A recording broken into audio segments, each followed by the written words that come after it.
জি sir. সকলকে অসংখ্য ধন্যবাদ এবং আমার পক্ষ থেকে সালাম ও শুভেচ্ছা। আসসালামু আলাইকুম রাহমাতুল্লাহ। আজকে এই যে সন্ধ্যাবেলায় আমরা এতগুলো হোমিওপ্যাথ ৪৫ জন মতো এখন হোমিওপ্যাথ এক জায়গায় হয়েছে আমাদের একটা বিশেষ উদ্দেশ্যে। উদ্দেশ্যটা হচ্ছে অন্তত পক্ষে হোমিওপ্যাথির প্রচার প্রসার এবং হোমিওপ্যাথি সম্পর্কে আমাদের একটু জ্ঞান লাভ করা। তো সেই লক্ষ্যে যে সকল ডাক্তার আমাদের স্যার ম্যামরা আসছেন প্রত্যেককে আমার পক্ষ থেকে অসংখ্য অসংখ্য ধন্যবাদ। সেই সাথে সাথে কৃতজ্ঞতা জ্ঞাপন করি মহান সৃষ্টিকর্তার প্রতি, যিনি আমাদের সুন্দর সন্ধ্যায় একত্রিত হওয়ার সুযোগ দান করেছেন। আমাদের আজকে যে আলোচ্য বিষয়টা হচ্ছে হোমিওপ্যাথি ঔষধ ফসফরাস। এবং হোমিওপ্যাথি এই যে ঔষধটা অর্থাৎ ফসফরাস ঔষধটা মানে এতটাই মূল্যবান একটা ঔষধ যেটার গুণের কথা কখনো আমরা বলে শেষ করতে পারবো না। দেখেন, ফসফরাস ঔষধটা এই পর্যন্ত যে সকল হোমিওপ্যাথ চিনতে পেরেছে, যারা ফসফরাস ঔষধটা চিনে ব্যবহার করতে পেরেছে, তারা কিন্তু এই ফসফরাস ঔষধের গ্রেট ফ্যান হয়েছে। কিন্তু যে সকল হোমিওপ্যাথ এই পর্যন্ত ফসফরাসকে এখনো চিনতে পারেননি, তাদের প্রতি আমাদের বিশেষ করে আহ্বান থাকবে অন্ততপক্ষে এই ঔষধ, বিশেষ করে ফসফরাস, ক্যালকেরিয়া ফস এবং টিউবারকুলিনাম, এই তিনটা মেডিসিনকে দারুণ ভাবে চেনার চেষ্টা করবেন। বর্তমান সময়ে এই তিনটা ঔষধের এত ব্যাপক ব্যবহার হচ্ছে, বিশেষ করে ফসফরাস কিংবা টিউবারকুলিনাম কিংবা আপনার ক্যালকেরিয়া ফস, এই তিনটা ওষুধের এত ব্যাপক ব্যবহার হচ্ছে যেটা অকল্পনীয় এবং যেটা আপনার ভিতরেও নিয়ে আসতে পারি না আমরা। তার কারণটা হচ্ছে বর্তমান সময়টাই চলতেছে মিশ্র বায়োজনের। বর্তমান সময়টার ভিতরে ক্রুয়েলিটি জিনিসটা দেখা যাচ্ছে বেশি। বর্তমান সময়টার ভিতরে চেঞ্জেবিলিটি দেখা দিচ্ছে বেশি। বর্তমান সময়ের ভিতরে ওয়েস্টার্ন যে আমাদের মডার্ন সিভিলাইজেশনটা, যেটা আধুনিক সভ্যতার আঁচটা পড়েছে বেশি। এবং বর্তমান সমাজে যে জিনিসটা দেখা দিচ্ছে, মানুষের ভিতরে অন্ততপক্ষে নতুন কিছু জয় করার চিন্তাধারা চলে আসছে। সুতরাং এই যে তিনটা ঔষধের কথা বলেছি আমরা, টিউবারকুলিনাম, ফসফরাস এবং ক্যালকেরিয়া ফস, এই তিনটা মেডিসিনের ভিতরে এই জিনিসগুলো, এই বৈশিষ্ট্যগুলো খুব বেশি বেশি লক্ষ্য করা যাচ্ছে। এবং রোগের ক্ষেত্রে দেখা যাচ্ছে শুধুমাত্র পরিবর্তনশীলতা আসছে, মানুষ পরিবর্তিত হচ্ছে, রোগটাও পরিবর্তন হয়ে চলে আসছে। যেমন এখনকার সময়ে আমাদের অনেক রোগীদের দেখতে পাচ্ছি জ্বর হচ্ছে, জ্বরটা কেমন ভাবে হচ্ছে, পরিবর্তন হয়ে হয়ে হচ্ছে। অনেকটা সময় দেখা যায় যে আজকে এ রোগ, কালকে ও রোগ, পরশুদিন ওই রোগ, অর্থাৎ রোগের পরিবর্তনশীলতা দেখা দিচ্ছে। পরিবর্তন হয়ে হয়ে বিভিন্ন নামে বিভিন্ন ভাবে রোগ চলে আসছে, যাদের ক্ষেত্রে এই ঔষধগুলো বেশি বেশি ব্যবহৃত হয়ে আসছে। সুতরাং আমাদের এই ঔষধগুলো সম্পর্কে জানাটা খুবই বেশি জরুরি। তো এই ফসফরাস ঔষধটা সম্পর্কে আমরা যদি জানতে চাই, তাহলে আমরা প্রথমে বলতে পারি এটা হচ্ছে একটা খনিজ ঔষধ এবং এর প্রচলিত নাম হচ্ছে ফসফরাস। যেটা আমরা দেখে থাকি যে স্যামুয়েল হ্যানিম্যান স্যার ফসফরিক অ্যাসিডকে চারকোলের মাধ্যমে ডিস্টিলেশন করে ফসফরাস বের করেছেন এবং তার থেকে এই ফসফরাস ঔষধটা তৈরি হয়েছে। এবং প্রুভিং যে জিনিসটা, অর্থাৎ প্রুভিং করা ক্ষেত্রে যে জিনিসটা আমরা বেশি লক্ষ্য করতে পেরেছি, সেটা হচ্ছে যে এই ফসফরাসটা দাহ পদার্থ কিংবা জ্বলন্ত আগুনের সমান কিংবা আলোর সমান একটা ঔষধ, যে ঔষধটা যখন কোনো মানুষের শরীরে প্রবেশ করানো হয়েছিল প্রুভিং এর ক্ষেত্রে, সে আমাদের সেলিম স্যারের শরীরে ফসফরাস প্রয়োগ করা হয়েছে, হওয়ার পরে যে এখান থেকে 15 দিন কিংবা 1 মাস পরে যে দেখা গেল তাদের সেই আমাদের সেলিম স্যারের শরীরে যে লক্ষণগুলো আসলো, যে একটা সুস্থ স্বাভাবিক মানুষ, কিন্তু 15 দিন পরে যে দেখা গেল এই মানুষটার মনের ভিতরে একটা অস্থিরতা, একটা ভয়, একটা একাকিত্বতা বোধ এবং দুঃখ, অধিক পরিমাণে সেন্সিবিলিটি, অধিক পরিমাণে রক্তপাত প্রবণতা, অধিক পরিমাণে ক্লান্তি, অধিক পরিমাণে জ্বালা ভাব এবং ঠান্ডা খাওয়ার প্রবণতা, এই জিনিসগুলো চলে আসলো। এবং প্রুভিং এর সময় এই যে লক্ষণগুলো স্যারের শরীরে চলে আসলো, এই লক্ষণগুলোই কিন্তু পরবর্তীতে আপনার ফসফরাস হিসেবে, ফসফরাসের লক্ষণ হিসেবে আমাদের কাছে চলে আসে। তো এই ফসফরাসের লক্ষণ ডক্টর অ্যালেন তার এনসাইক্লোপিডিয়াতে ফসফরাসের লক্ষণটা বলেছে যে 3920টি সিমটম পেয়েছে, 3920টি ফসফরাসের সিমটম পেয়েছে। অর্থাৎ আমাদের যে মানব মস্তিষ্ক, এই মানব মস্তিষ্কে যদি একটা ওষুধের সিমটম যদি 3920টা হয়, তাহলে আমাদের হোমিওপ্যাথিতে 2 থেকে 2500 মেডিসিন আমরা আছে জানি, এই মেডিসিন গুলোর কতগুলো লক্ষণ হইতে পারে। কিন্তু এই এতগুলো লক্ষণ থেকে আস্তে আস্তে আস্তে আস্তে বাদ দিতে দিতে একটা সময় আমাদের ডক্টর কেন স্যার কিন্তু নির্দিষ্ট জায়গায় পৌঁছেছেন, এবং নির্দিষ্ট জায়গায় পৌঁছে উনি কিন্তু যে সকল লক্ষণগুলো বেশি বেশি প্রয়োজন হয় সে সকল লক্ষণগুলো উনি রেপার্টরিতে সহ অন্যান্য ক্ষেত্রে উনি ব্যবহার করেছেন। তো আমরা এই যে ফসফরাস ঔষধটার ক্ষেত্রে যে জিনিসটা বেশি বেশি খেয়াল করতে পারি সেটা হচ্ছে এই ঔষধের আমাদের কিন্তু ফিজিক্যাল সিমটম, মেন্টাল সিমটম কিংবা আদার্স যে কনকমিটেন্স সিমটম কিংবা যে আপনার অদ্ভুত যে লক্ষণ কিংবা সুপারভেট যে সকল লক্ষণগুলো আছে, এই লক্ষণগুলো কিন্তু আমাদের প্রত্যেকটা পদে পদে দেখা দরকার। তো এই ঔষধের কাতরতা সম্পর্কে আমাদের একটু মাথায় রাখা দরকার। কাতরতার দিক থেকে আমরা ফসফরাসকে বলতে পারি প্রথম শ্রেণীর একটি শীতকাতর এবং দ্বিতীয় শ্রেণীর গরম কাতর। অর্থাৎ প্রথম শ্রেণীর শীতকাতর, দ্বিতীয় শ্রেণীর গরম কাতর ঔষধ হচ্ছে আপনার ফসফরাস। এবং মায়াজমেটিক দিকটা যদি আমরা খেয়াল করি ফসফরাসের, সেক্ষেত্রে আমরা দেখব যে অ্যান্টিসাইকোটিক, অ্যান্টিসিফিলিটিক, অ্যান্টিটিউবারকুলার। অর্থাৎ আমাদের একটু মাথায় রাখতে হবে যে মেডিসিনটার ভিতরে মায়াজমের সকল উপাদানগুলোই আছে, অর্থাৎ সকল মায়াজমগুলো অন্তর্নিহিত আছে, তাহলে এই মেডিসিনটা কখনো আপনার সাধারণ মেডিসিন না, আবার এই মেডিসিনটা কখনো অ্যাকুইট কোনো মেডিসিন না। এই মেডিসিনটা ডিপ অ্যাক্টিং পলিক্রেস্ট মেডিসিন, অর্থাৎ অধিক গভীর ক্রিয়াশীল একটা মেডিসিন, যে মেডিসিনটা শরীরের সকল স্থানে যদি আমরা এদের লক্ষণ সদৃশ্য রোগী পাই, সেক্ষেত্রে শরীরের সকল স্থানে কিন্তু এই ঔষধটা ব্যবহৃত হয়ে থাকে। দেখেন এই ঔষধটা কোন পাশে বেশি কাজ করে, খেয়াল করেন।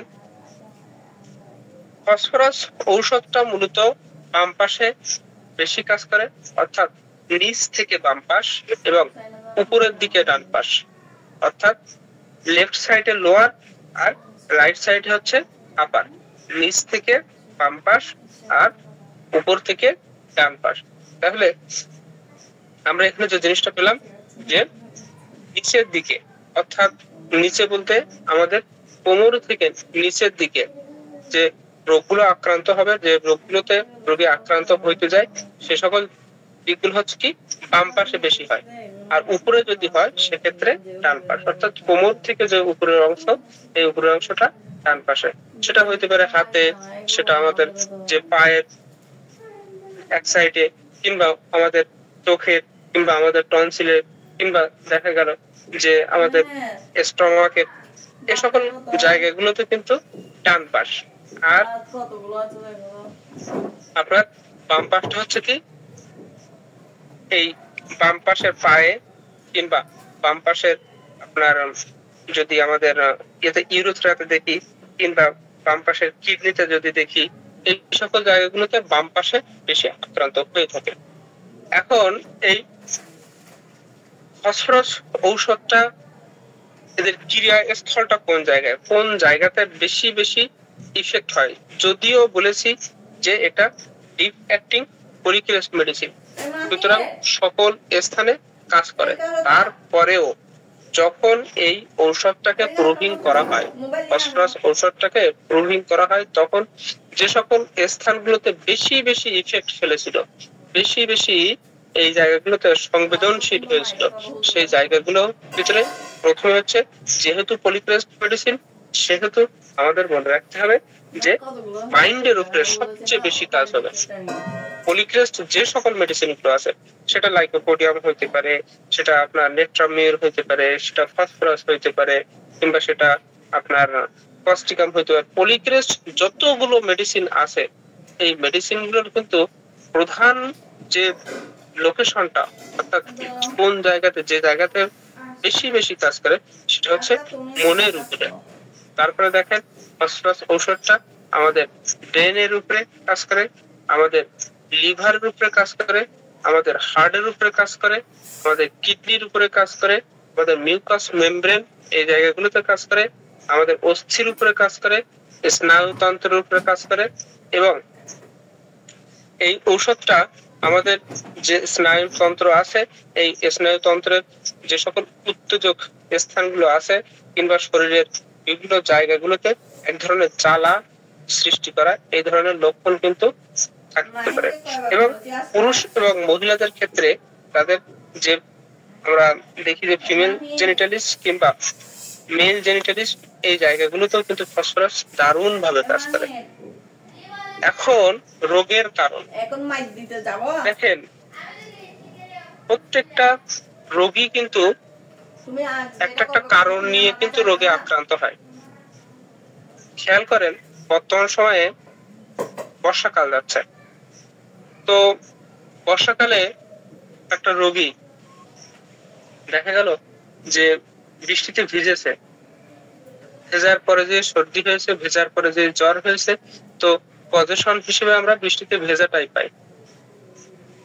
কোনো মানুষ অ্যাক্সিডেন্ট করলো, অ্যাক্সিডেন্ট করার পরে পায়ে ব্যথা পেয়েছে, সেটার পজিশন হিসেবে আমরা ইনজুরিটা পাই। ঠিক তেমনি ফসফরাসের রোগী কোন কারণে আক্রান্ত হয়, রোগে আক্রান্ত হয় কোন কারণে?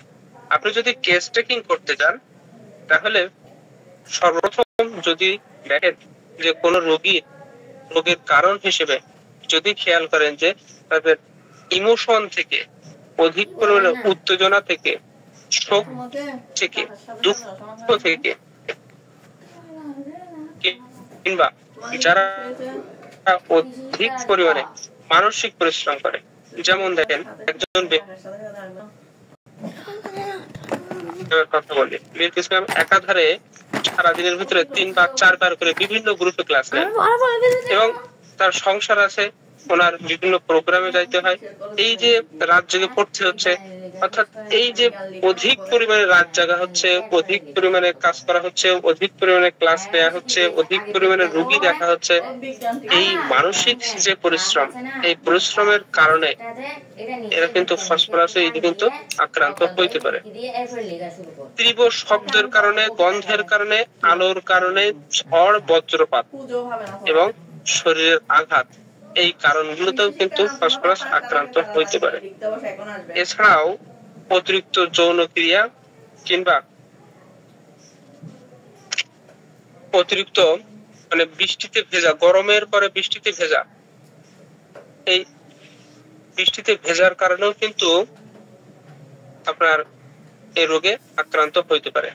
কিংবা দেখা গেল যে কাপড় ধোয়ার কারণে, যেটা আমরা ছিটিয়াতে দেখি যে ঠান্ডা পানিতে ঠান্ডা স্থানে কাপড় ধুয়েছে, কাপড় ধোয়ার পরে যে কোন রোগে আক্রান্ত হয়েছে, সুতরাং কাপড় ধোয়ার পরে যদি কোন রোগে আক্রান্ত হয়, সেক্ষেত্রেও কিন্তু রোগের কারণ হিসেবে ফসফরাস তো আমরা নির্ণয় করতে পারি।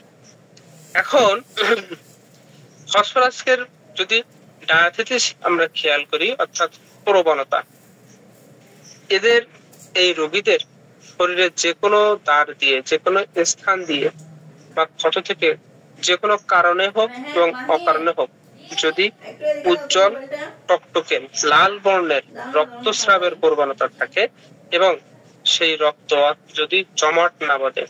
আমরা জানি যে ভিটামিন কে এটা হচ্ছে জমাট বাঁধতে সাহায্য করে, ভিটামিন কে ব্লাডকে জমাট বাঁধতে সাহায্য করে। কিন্তু যে সকল রোগীদের শরীরে ভিটামিন কে এর অভাব হয়, এরা অধিকাংশ ক্ষেত্রে আপনার এই ফসফরাস রোগীতে আক্রান্ত হয়ে থাকে। যেমন দেখেন, এই ফসফরাস রোগীদের যদি সে পিরিয়ডের সমস্যায় ভোগে, তাহলে কিন্তু তাদের রক্তস্রাব প্রচুর পরিমাণে রক্তস্রাব হয় এবং পরিমাণে অধিক হয়, লাল টকটকে রক্ত দেয় এবং যে রক্তটা দীর্ঘদিন যাবৎ চলতে থাকে। এছাড়াও যদি দেখা যায় যে তলপেটে ব্যথা, এই তলপেটে ব্যথা অর্থাৎ রক্তস্রাব যখন হচ্ছে, এই সময় মাথা এবং তলপেটে ব্যথা, এই ব্যথাটা যদি ঠান্ডায় আরাম বোধ করে, সেক্ষেত্রে কিন্তু এরা ফসফরাসের রোগী হয়ে থাকে। এবং এদের আরো একটা প্রবণতা আছে, সেটা হচ্ছে CCVE, gases cold very easily, অর্থাৎ খুব তাড়াতাড়ি ঠান্ডায় আক্রান্ত হয়ে থাকে ফসফরাস। সুতরাং এখানে দেখেন, গ্যাসেস কোল্ড ভেরি ইজিলি, এই কথাটার ভিতরে অনেকগুলো মেডিসিন কিন্তু লুকায়িত আছে। যেমন দেখেন, ক্যালকেরিয়া কার্ভ, এরা খুব সহজে ঠান্ডায় আক্রান্ত হয়। টিউবারকুলিনাম সহজে আক্রান্ত হয়।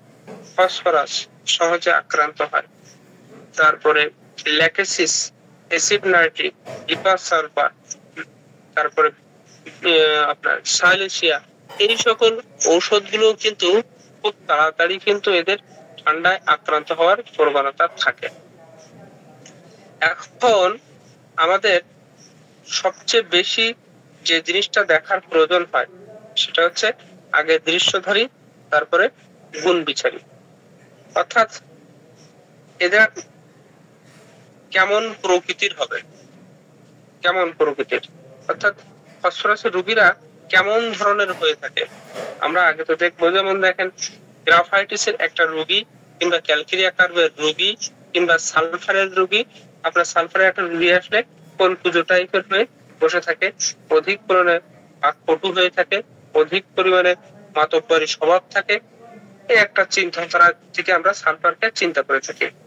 আবার দেখা যায় যে গ্রাফাইটিসের যখন একটা রোগী আসে, এই গ্রাফাইটিসের রোগীটা দেখতে কেমন হয়ে থাকে, গ্রাফাইটিসের রোগীটা আমরা দেখে থাকি যে এরা অধিক পরিমাণে মোটা টাইপের হয়ে থাকে, অর্থাৎ এদের আপনার শরীরে যে সকল অঙ্গগুলো আছে, মানে অঙ্গ প্রত্যঙ্গ আছে, যেমন দেখেন যে নখটা অধিক পরিমাণে মোটা হয়ে থাকে গ্রাফাইটিসের চামড়া গুলো অধিক পরিমাণে মোটা হয়ে থাকে, এদের ঠোঁট গুলো মোটা হয়ে থাকে, এদের কানটা মোটা হয়ে থাকে, এদের নাকটা মোটা হয়ে থাকে। অর্থাৎ তাদের সকল ক্ষেত্রে, অর্থাৎ যে সকল আপনার মিউকাস মেমব্রেন থেকে অর্থাৎ ডিসচার্জ গুলো হয়, সে সকল ডিসচার্জ গুলো কিন্তু মোটা হয়ে থাকে। এগুলো প্রত্যেকটা ক্ষেত্রে মোটা ভাব দেখে থাকি, সেটা হচ্ছে আমাদের গ্রাফাইটিস। কিন্তু ফসফরাস ঔষধটা, এটা আমরা কি দেখে বুঝবো? খেয়াল করেন, যদি দেখেন যে কোন রোগীর ক্ষেত্রে এই রোগীটার কেমন দেখতে, অর্থাৎ একটা বেশ সুন্দর চেহারা, লম্বা, অর্থাৎ বয়সের তুলনায় অধিক লম্বা, পাতলা টাইপের একহারা চেহারা, তীক্ষ্ণ বুদ্ধি সম্পন্ন, অত্যন্ত চঞ্চল এবং অস্থির প্রকৃতির মানুষ। খেয়াল করেন, আমি বললাম কি যে বেশ সুন্দর চেহারা। আপনার চেহারা যখন একটা লম্বা চওড়া সুন্দর চেহারার একটা মানুষ আসবে, একহারা চেহারা, তীক্ষ্ণ বুদ্ধি সম্পন্ন, অধিক পরিমাণে বুদ্ধি সম্পন্ন, এবং যে সকল মানুষগুলো দেখতে খুবই মানে সুদর্শন, সেই সাথে সাথে যদি কিনা এই মানুষের সাথে কথা বলা যায়, সে ফসফরাসের রোগী আপনার যখন চেম্বারে আসবে, এই চেম্বারে আসার পরপরই ওই রোগী কিন্তু আপনারে প্রথমেই আসলেই কিন্তু আপনারা কনভিন্স করার চেষ্টা করবে ফসফরাসের রোগী। এবং কনভিন্স করা বলতে চেম্বারে আসবে যখন, তখন কিন্তু এসে আপনারা একটা সুন্দর একটা সালাম দিবে ফসফরাসের রোগী।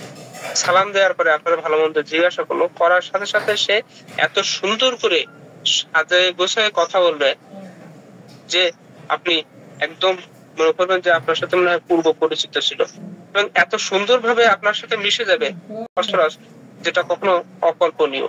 অন্য কোনো ঔষধের রোগীর এত সহজে মিশতে পারে না, যেটা ফসফরাসের রোগী অধিক পরিমাণে মিশতে পারে। এবং এই ফসফরাসের রোগীর ভিতরে যে জিনিসটা আপনি দেখবেন, এরা কিন্তু রুচিশীল, যদিও তারা আপনার খুব বেশি লম্বা চওড়া, খুব বেশি সুদর্শন চেহারা এবং রুচিশীল মানুষ হবে। এবং রুচিশীল মানুষ, সেই সাথে সাথে ফসফরাসের রোগীদের ভিতরে আরো একটা জিনিস দেখবেন, এদের মনের ভিতরে ওই যে আপনার নোংরামি ভাব, এই নোংরামি ভাবটা কিন্তু খুব বেশি পাবেন না। এরা খুব বেশি পরিমাণে ফুর্তিবাজ হয়ে থাকে, ফুর্তিবাজ মানে আনন্দ করে দিনটা কাটাতে চায়। যেমন আপনার নাক্সের রোগী কিংবা এই অ্যাসিড ফ্লোরের রোগী, এই রোগীগুলোকে আপনি দেখবেন যে অ্যাসিড ফ্লোর সবসময় ফুর্তিবাজ, কিন্তু সে ফুর্তি করে কি, তাদের মনের ভিতরে একটা খারাপ টেন্ডেন্সি থাকে, মদ গাঁজা এটা সেটা নিয়ে ফুর্তি করে। নাক্সভম তারা মদ নিয়ে, এটা নিয়ে সেটা নিয়ে, অর্থাৎ খারাপ জিনিসগুলো ফুর্তি করতে চায়। কিন্তু এই ফসফরাসের রোগীরা ফুর্তিবাজ। কেমন ফুর্তিবাজ? সে তাদের ফুর্তিবাজটা কেমন, সেটা হচ্ছে যে সামান্য সামান্য চুটকি বলবে আপনার ফসফরাসের রোগী, অর্থাৎ সবসময় সে আপনাদের মজায় রাখতে চায়। একটা জায়গায় যদি কোনো ফসফরাসের রোগী থাকে, যদিও তার দেখতে সুন্দর, তার কথাবার্তা সুন্দর, তার কথাবার্তার চাল চলন সবকিছু সুন্দর, এবং তাদের ভিতরে সবসময় রসিকতা ভাব থাকবে, খারাপ জিনিস নিয়ে না, সে ভালো জিনিস নিয়ে ওই জায়গাটা সুন্দরভাবে জমজমাট করে রাখবে। এরাই হচ্ছে ফসফরাস। ফসফরাস কখনোই খারাপ মানসিকতা নিয়ে হয় না। এরা এরা যে কোনো ক্ষেত্রে এরা খুব বেশি মিশুক টাইপ, এবং এরা কখনো কোনো কিছু আপনার সামনে ঢুকাবে না। অর্থাৎ এদের যেহেতু মন ফ্রেশ, আমাদের কিছু মানুষ আছে যাদের মনের ভিতরে কোনো পাপ নেই, এই মানুষরা কিন্তু কখনোই কোনো কিছু লুকায় না। ঠিক এই ধাঁচের রোগী যখন আপনি আপনার চেম্বারে ঢোকেন, যাদের মনের ভিতরে কোনো প্রকার পাপ বোধ নেই, তারা কোনো কিছু লুকাবে না, লুকায় আপনার সাথে একদম অকপটে সকল কথাগুলো বলে দেবে। এবং এরা অধিক পরিমাণে বুদ্ধিমান টাইপের হবে, অর্থাৎ ফিজিক্যালি এত ইন্টেলেকচুয়াল হবে, যেটা মানে তার একটা কথা আপনি বলে দিবেন ফসফরাসের রোগীদের যে এই জিনিসটা কিংবা এই পথ দিয়ে অমুক জায়গায় যেতে হবে, বলার সাথে সাথে দুইবার বলা যাবে না, দুইবার বলা লাগবে না। ওরা অধিক পরিমাণে যে কোনো জিনিস খুব তীক্ষ্ণ ভাবে ধরে নিতে পারে, অধিক পরিমাণে মেধাবী টাইপের হয়ে থাকে। যেমন দেখেন, বুদ্ধিমান টাইপের কথা বলেছি, লাইকোপোডিয়াম অধিক বুদ্ধিমান, সালফার অধিক বুদ্ধিমান, টিউবারকুলিনাম অধিক বুদ্ধিমান। কিন্তু লাইকোপোডিয়াম, সালফার, টিউবারকুলিনাম বুদ্ধিমান, কিন্তু তাদের ভিতরে কিছু ক্ষেত্রে এদের ভিতরে জটিলতা আছে। লাইকোপোডিয়াম অধিক পরিমাণে, লাইকোপোডিয়ামকে যদি চিনতে চান তাহলে অধিক পরিমাণে এরা আপনার কৃপণ টাইপের, এবং এদের ভিতরে একটা কুচক্রি ভাব আছে, মাতব্বরি ভাব আছে, সালফারের ভিতরে আছে। কিন্তু আপনি যখন ফসফরাসের রোগী পাবেন, ফসফরাসের রোগীদের ভিতরে যদি এদের স্বভাবটা দেখতে চান, তাহলে স্বভাবের ভিতরে সবচেয়ে বেশি যে জিনিসটা দেখবেন, যে এই ফসফরাসের রোগীরা এরা আপনাকে সর্বসময়ে আপন করে নেবে, এবং মেধার ব্যাপারে এরা অদ্বিতীয়, এবং এরা এত বেশি যে কোনো কাজ নিয়ে এত বেশি আপনার সিরিয়াস থাকে, এত বেশি পরিশ্রমী থাকে, এবং ওই কাজকে এত সুন্দরভাবে সম্পন্ন করে, যেটা অন্য কোনো ঔষধের ক্ষেত্রে করাই যায় না। এদের স্বভাব কিংবা এদের প্রকৃতির ভিতরে আরো একটা জিনিস পাবেন, এরা এই ফসফরাসের রোগীরা এদের বন্ধু মহল অধিক পরিমাণে জনপ্রিয়, একটা জায়গায় যখন 10টা বন্ধু আড্ডা দিবে, সেখানে লাইকোপোডিয়াম আছে, সেখানে নাট্সফর্ম আছে, সেখানে কস্টিকাম আছে, সেখানে ল্যাকেসিস আছে, সেখানে হয়তোবা লেট্রামিউর আছে, সবাই আছে, কিন্তু প্রত্যেকেই কিন্তু ফসফরাসকেই মিস করবে। কারণ কি, ওখানে একটা কথা থাকবে যে ফসফরাস না আসলে আমাদের এই আড্ডাটা সুন্দরভাবে জমবে না। এবং ফসফরাস যখন ওই বন্ধু মহলে 10 জনের মধ্যে যখন চলে আসবে, প্রত্যেকের মধ্যে একটা উন্মাদনা থাকবে যে ফসফরাস যেহেতু এসেছে, তখন এই আমাদের যে বন্ধু মহলটা, এই মহলটার ভিতরে একটা আনন্দের জোয়ার বয়ে যাবে। অর্থাৎ তার ভিতরে এত সুন্দর বিশুকতা, তার হাসি খুশি। কথা শোনা যায় না নাকি আস্তে আসে? সবার কি এমন হচ্ছে? না স্যার, ক্লিয়ার আছে। আপনি লিট নিয়ে আবার জয়েন করেন। ক্লিয়ার আছে স্যার, কথা ক্লিয়ার শোনা যাচ্ছে। ওকে ওকে স্যার, ওকে। তো তো ফসফরাস তখন কি করবে, ওই জায়গাগুলোতে হাসি ঠাট্টা থেকে শুরু করে সুন্দরভাবে ম্যানেজ করে বন্ধুদের ভিতরে, তার বন্ধুদের মনের ভিতরে ঢুকতে চায়। এবং ফসফরাসের যদি কোনো প্রেমিক হয়, ফসফরাসের প্রেমিক সবসময় প্রেমিকাকে এত সুন্দরভাবে কথা বলবে, এত সুন্দরভাবে তার সাথে আচরণ করবে, এবং দায়িত্ব নেওয়ার ব্যাপারে এত বেশি অগ্রণী ভূমিকা পালন করবে, যেটা অন্য কোনো মেডিসিনের নেই। অর্থাৎ ফসফরাস সর্বগুণে গুণান্বিত। ফসফরাসের ভিতরে সবসময় একটা জিনিস থাকবে, আপনি দেখবেন যে ফসফরাসের রোগীকে যখন আপনি কেস টেকিং করবেন, তখন তার প্রবণতার ভিতরে একটা জিনিস দেখবেন যে এদের অনুমান ক্ষমতা খুব অসাধারণ থাকে। কোনো কিছু যদি তারা বলে, অনুমান করে, অনুমান নির্ভর, যে ওরা তো ফসফরাস তখন ফিজিক্যালি দারুণ, ফিজিক্যালি এবং মেন্টালি দারুণ ইন্টেলেকচুয়াল, অধিক ইন্টেলেকচুয়াল বিধায় তাদের অনুমান ক্ষমতা, অর্থাৎ তাদের ধারণ ক্ষমতা, তারা যে সামনে কোনো কিছু ঘটতেছে কিংবা এই জিনিসটা ঘটেছে কিভাবে কিভাবে হয়েছে, এই যে ক্যালকুলেশন করার ক্ষমতা, এই ক্ষমতাটা ফসফরাসের ভিতরে দারুণ আছে। অর্থাৎ যদি মনে করেন যে ফসফরাসের রোগীদের ভিতরে এই জিনিসটা আপনি দেখবেন যে একটা মোবাইল চুরি হয়েছে, এখন মোবাইলটা কিভাবে চুরি হয়েছে এই জিনিসটা আপনি রহস্যটা উদ্ঘাটন করতে পারতেছেন না। সেখানে যদি ফসফরাস প্রেজেন্ট থাকে, ওই ফসফরাস কিন্তু আপনার সুন্দরভাবে ক্যালকুলেশন করে বলবে এখানে কে কে আসছিল, বাসার ভিতরে কে কে ছিল, এবং বাসার ভিতর থেকে কে কে চলে গেল, বাসার ভিতরে চলে যাওয়ার পরে কে কোন জায়গায় অবস্থান করতেছে, এই ক্যালকুলেশন করে আপনার সে কিন্তু একটা অনুমান করে বলতে পারে যে অমুক লোক নিয়েছে, এবং সেটা মিলেও যায়। এছাড়াও ফসফরাস রোগীদের প্রবণতার ভিতরে আরো একটা জিনিস দেখবেন, এরা অধিক পরিমাণে সৃজনশীল, অধিক পরিমাণে শিল্পমনা এবং জানার ব্যাপারে এরা অধিক পরিমাণে আগ্রহী থাকে। বিধায় ফসফরাসের রোগীদের ভিতরে আপনি দেখবেন যে এদের বাচ্চারা, ফসফরাসের বাচ্চারা অধিক পরিমাণে প্রশ্ন করতে থাকে, যেটা টিউবারকুলিনামের বাচ্চাদের ভিতরেও দেখবেন যে অধিক প্রশ্ন করে। এই ফসফরাসের রোগীরা অধিক পরিমাণে অতিথি পরায়ণ হয়ে থাকে, এবং এরা যে পেশায় থাকুক না কেন, ফসফরাসের রোগীরা যে পেশায় থাকুক, সেটা যদি তার পেশাটা একদম নিম্ন পর্যায়ে হয়, তারপরেও এই পেশায় সে হচ্ছে একদম সেরা টাইপের মানুষ হয়ে থাকে। অর্থাৎ আপনি ব্যাকটেরিয়া মেডিকায় যে সকল ঔষধগুলো দেখবেন, তার ভিতরে দৈহিক আকৃতি এবং এদের যে ব্যবহার, এই ব্যবহারের উপরে যদি নির্ভর করেন, তাহলে সর্বপ্রথম আপনি ফসফরাসকেই চিন্তা করবেন।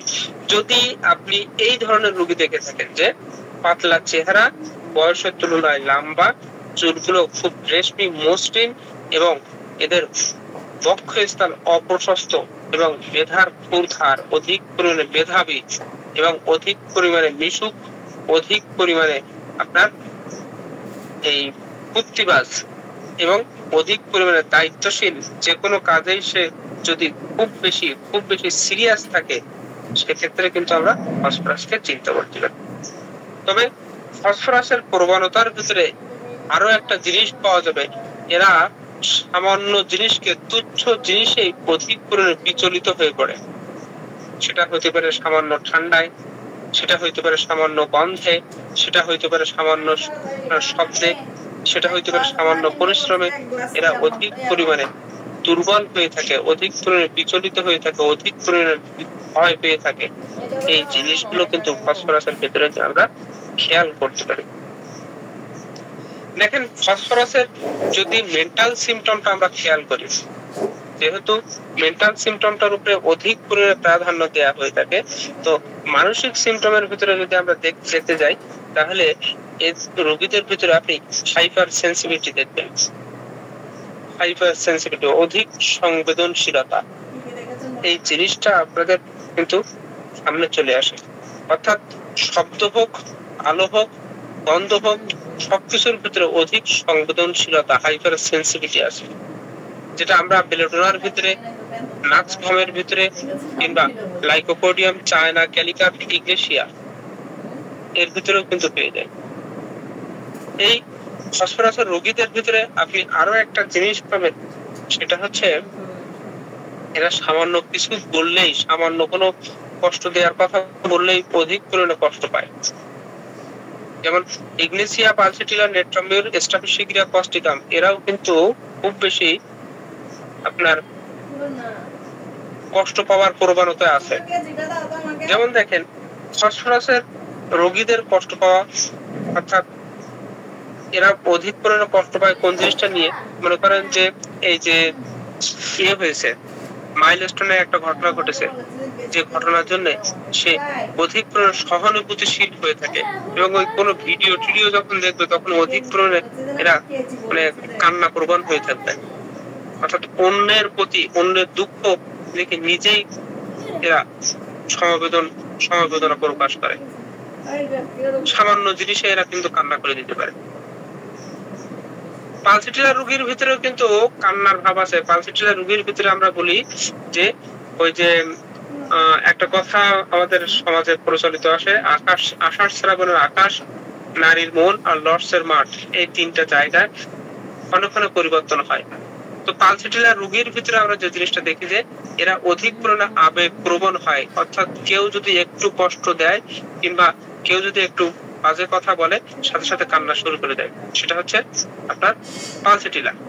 ইগনেশিয়া কান্না প্রবণ, অর্থাৎ তারা কি করে যে তাদের প্রিয়জন হারানোর বেদনায় তারা কিন্তু কান্না করতে থাকে। কস্টিকামের ভিতরে যে জিনিসটা দেখি, সে সমাজের ভিতরে, সমাজের মানুষদের নিয়ে কিংবা তার সংসারের মানুষদের নিয়ে অধিক উদ্বিগ্ন হয়ে থাকে, বিধায় তারা কান্না করতে থাকে।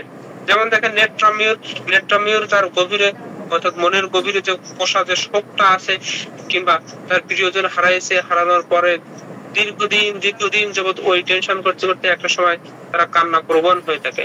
সিপিআর ভিতরে, ল্যাকেসিসের ভিতরে, ক্যালকেরিয়া কার্বের ভিতরে, কিংবা আপনার সাইলেসিয়া, এই সকল রোগীর ভিতরেও কিন্তু এই কান্না প্রবণ, কিংবা এই সকল রোগীদের ভিতরে কিন্তু আপনি পাবেন যে এই রোগীরা অধিক পরিমাণে আপনার অন্যের দুঃখ নিয়ে, কিংবা যে কোনো প্রকারের দুঃখ, যে কোনো প্রকারের কষ্টকে নিজের করে নিয়ে অধিক পরিমাণে কষ্ট পেয়ে থাকে, যার ফলে তারা একটা সময় নেট্রামিউর, যার ফলে একটা সময় তারা পালসিটিলা, যার ফলে একটা সময় তারা ফসফরাস কিংবা ইগনেশিয়া, কস্টিকাম, সিপিআর, ল্যাকেসিস কিংবা ক্যালকেরিয়া কার্ব, সাইলেসিয়া, এই ধরনের ঔষধে কিন্তু তারা পৌঁছে যায়। এই ফসফরাসের রোগীদের ভিতরে অধিক পরিমাণে সৃজনশীলতা, অধিক পরিমাণে কল্পনা শক্তি, যে কথাটা আমি আগেই বলেছিলাম তাদের প্রবণতার ভিতরে, যে ফসফরাসের রোগীরা অধিক পরিমাণে কল্পনার জগতে হারিয়ে যেতে পারে, যার ফলে তারা কিন্তু অধিক সুন্দর সুন্দর কবিতা, অধিক সুন্দর সুন্দর ছবি, অধিক সুন্দর সুন্দর কন্টেন্ট ক্রিয়েট করতে পারে। বর্তমান সময়ে অনেক সুন্দর সুন্দর কন্টেন্ট ক্রিয়েট হচ্ছে, আমরা বিভিন্ন অভিনয় দেখছি। এই রোগীরা কিন্তু ফসফরাস কিংবা হচ্ছে ক্যালকেরিয়া ফস, এই জাতীয় ঔষধ হতে পারে। স্ট্রাফিসিগিয়ার রোগী হইতে পারে, কিংবা হচ্ছে এই সকল রোগীরা অনেক ক্ষেত্রে দেখা যায় যে লাইকোপোডিয়া রোগী হতে পারে। অর্থাৎ এদের কল্পনা শক্তি এবং এদের সৃজনশীলতা খুব বেশি থাকে। এস্ট্রামোনিয়াম কিংবা মেড্রোইনাম, এদেরও কিন্তু অধিক সৃজনশীলতা থাকতে পারে এদের রোগীদের ভিতরে, এবং এরা অধিক করে কবি ভাব থাকে। তবে মানসিক চিন্তাধারার ক্ষেত্রে অধিক পরিমাণে দুশ্চিন্তা, অধিক পরিমাণে মানসিক শ্রম, এই শ্রম দেওয়ার ফলে কিন্তু এরা অধিক পরিমাণে রোগে আক্রান্ত হইতে পারে। ফসফরাস ফসফরাসের মেন্টাল সিমটমের ভিতরে এই ফেয়ার জিনিসটা আপনি বেশি বেশি পাবেন, অর্থাৎ ভয় জিনিসটা খুব বেশি পেয়ে যাবেন। দেখেন, আমরা ফসফরাসের রোগীদের ভিতরে সবচেয়ে বেশি যে জিনিসটা পাই ফেয়ার অফ ড্রাগ, অর্থাৎ অন্ধকারে ভয়, অন্ধকারে থাকতে ভয় পায়, কিংবা এরা অধিক পরিমাণে মৃত্যু ভয় পায়, অধিক পরিমাণে বজ্রপাতে ভয় পায়, কিংবা আপনার ভূমিকম্পে ভয় পায়, কিংবা একা থাকতে ভয় পায়। এই জিনিসগুলো কিন্তু খুব বেশি আছে। আমরা যখন টিউবারের কথা চিন্তা করে থাকি, টিউবারের রোগীদের আমরা যখন কেস টেকিং করি তখন বলি যে আপনি ভয় পান। টিউবারের রোগী বলে ভয় পাই। কিসে ভয় পাই? অন্ধকারে ভয় পাই, একা থাকতে ভয় পাই। কিন্তু স্পেশালি তারা অ্যানিমেল, অর্থাৎ তারা জীব জন্তুর প্রতি খুব বেশি ভয় পায়, জীব জন্তু নিয়ে বেশি ভয়। যেমন দেখেন, আপনার টিউবারের রোগীদের, গতদিন আমরা আলোচনা করেছিলাম, টিউবারের রোগীদের ভিতরে কুকুর বিড়ালের ভয়টা খুব বেশি থাকে, কিন্তু জন্তুর ভয় খুব বেশি থাকে। ঠিক তেমনি ফসফরাসের রোগীদের ভিতরে আমরা যে জিনিসটা পাই, এই জিনিসটা হচ্ছে ফসফরাসের রোগীরা আপনার এরা অধিক পরিমাণে বজ্রপাতে ভয় পায়, অধিক পরিমাণে বজ্রপাতে ভয় পাবে, অন্ধকারে ভয় পাবে, এবং এদের ভিতরে অন্ধকার ভীতি এই জিনিসটা আছে। দেখেন, বজ্রপাতে ভয় পায়। ফসফরাস ছাড়াও আমরা টিউবারে দেখতে পাই বজ্রপাতে ভয় পায়, কিংবা সোডিয়াম, এই ওষুধটার ভিতরে বজ্রপাতে ভয় পাওয়ার একটা টেন্ডেন্সি আছে। কিংবা দেখেন যে কার্সিনোসিন, এই কার্সিনোসিনের ভিতরেও কিন্তু একটা ভয় পাওয়ার প্রবণতা আছে। এই সকল ঔষধের ভিতরে কিন্তু ভয় পাওয়ার একটা প্রবণতা আছে, সেই সাথে সাথে অন্ধকার ভীতি। এখন আমরা যদি করি যে এই টিউবার কিংবা ফসফরাস কিংবা কার্সিনোসিন কিংবা সোডিয়াম, এই সকল ঔষধগুলো আমরা কখন কোথায় ব্যবহার করব? দেখেন, কার্সিনোসিন যে মেডিসিনটা, এটা great deep acting polycrest medicine, কিংবা আমরা ক্যালকেরিয়া ফস একটা পলিক্রেস্ট মেডিসিন, কিংবা যদি আমরা এই টিউবারকুলিনামকে দেখি, এটাও একটা দারুণ পলিক্রেস্ট মেডিসিন। তবে ফসফরাসের যে জিনিসটা হচ্ছে, এদের মানসিক সিমটমের ভিতরে যে জিনিসটা আমরা পেয়ে যাই, সেটা হচ্ছে এরা নিজে কখনো একাকিত্বতা এটা কখনোই সহ্য করতে পারে না। টিউবারের রোগীরা এরা একা থাকতে ভালোবাসে, এবং ক্যালকেরিয়া ফসের যে রোগীরা, এই রোগীরা কিন্তু এরা অধিক পরিমাণে আত্মবিশ্বাসহীন হয়, বিধায় তারা অনেক সময় কারোর উপর ডিপেন্ড করতে থাকে, মানুষের সাথে থাকতে চায়, কিন্তু ফসফরাসের মধ্যে এত বেশি না।